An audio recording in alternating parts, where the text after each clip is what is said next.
سالهاست که زندگی ما در سایه تیترهای داغ و فوری می‌گذرد. جنگ، نوسان دلار، ویروس‌های تازه، همه تکرار مکرر روزگار ما شده است. عوارض این هیاهو همچون غباری بر چهره ما نشسته.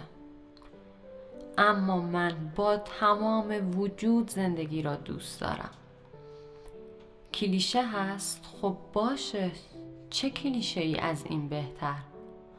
من از تغییرات کوچیک و جزئی لذت میبرم، از تمیز کردن یک پنجره و حس تازگی که به خانه‌ام میبخشم. وقتی پاجوش های گلدانم را میبینم شادمانی در دلم میجوشد. همیشه قبل از رفتن به خرید نان قلبم از ذوق پر میشود و برش زدنش همچون مراسم مقدس است.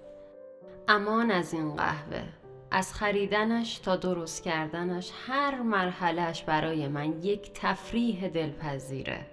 بوی قهوه شبیه به خاطره خوشایند است که زندگیم رو پر می کند.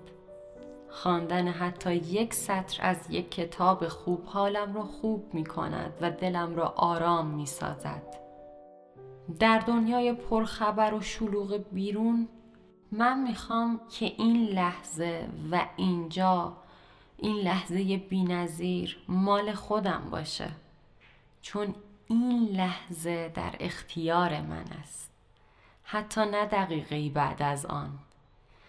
آنچه که نگران ما میکند اتفاق میافتد، چه خوب چه بد. بیاین لحظه هامون رو سفت بغل کنیم.